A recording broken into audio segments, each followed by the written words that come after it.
यदि आपकी कोई निंदा करे, आलोचना या टीका करे तो उसे शांत मन से सहन कर लेना चाहिए। उसका मुंह बंद करने की चेष्टा नहीं करनी चाहिए। यह सब आंतरिक विकारों का बाहरी फल है। निंदा करने वाला व्यक्ति चित्त शुद्धि में सहायता करता है और किसी के निंदा करने को साधन भी बनाया जा सकता है। यदि व्यक्ति को रोकने की चेष्टा की जाए या अपनी सफाई देने में लग जाया जाए तो चित्त शुद्धि का क्रम रुक जाता है। अपयश का प्रतिकार करने से कोई संबंध नहीं है, यह प्रारब्धाधीन है। यदि भाग्य में अपयश लिखा है तो लाख प्रयत्न करने पर भी वह फैल जाता है।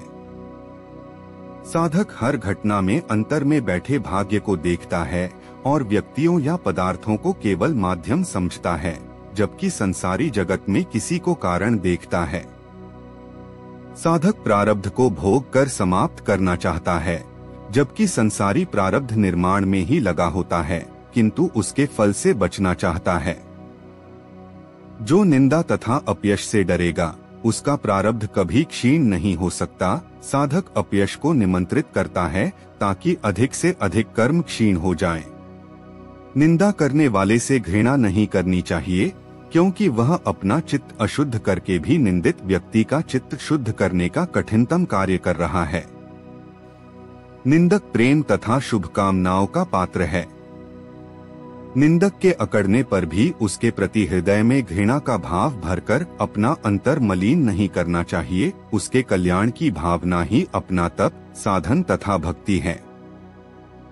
यदि अपनी आलोचना में कुछ सार दिखाई दे तो सुधार का प्रयत्न करना साधक का कर्तव्य है।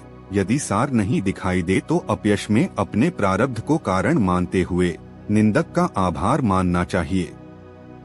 यदि साधक नम्र होकर अपमान, अपयश, निंदा को सहन कर जाए तथा फिर भी मन को प्रसन्न रखे तो उसमें निर्भिमानता का स्वाभाविक गुण प्रकट एवं विकसित होने लगता है, जो आध्यात्मिक उन्नति के लिए आवश्यक है। लोग अपने क्लेश, दुख, अशांति तथा समस्या का कारण बाहर ढूंढते हैं, परिणामतः उनका चित्त कभी शुद्ध नहीं हो पाता। इसलिए आंतरिक खोज करने की वृत्ति साधक के लिए अत्यंत उपयोगी है। निंदक का दुर्गुण देखना उससे भी बड़ा दुर्गुण है।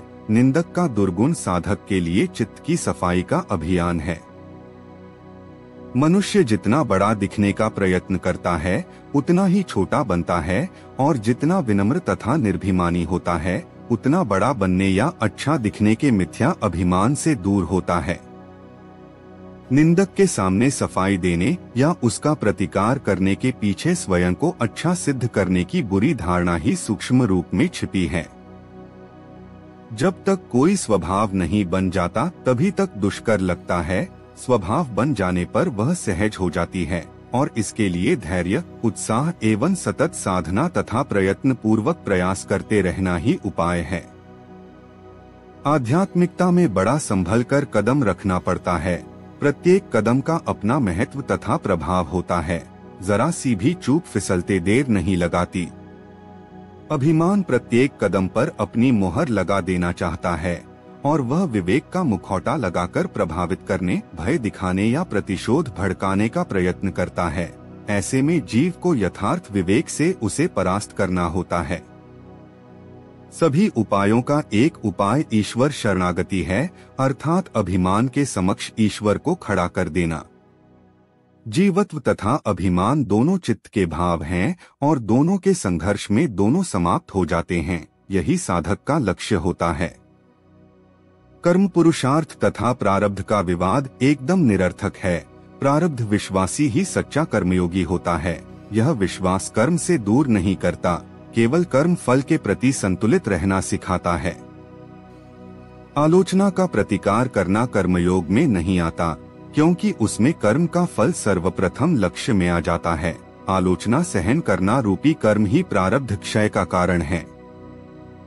सच्चे साधक को संसार का प्रत्येक पदार्थ एवं घटना एक ज्ञानपरक एवं अनुभवात्मक ज्ञान प्रदान करते प्रतीत होती है, मानो ईश्वर की बोधस्वरूपता कण कण में व्याप्त हो। जो जगत प्राणी मात्र के लिए बंधन का कारण है, वही साधक के लिए गुरुतुल्य हो जाता है।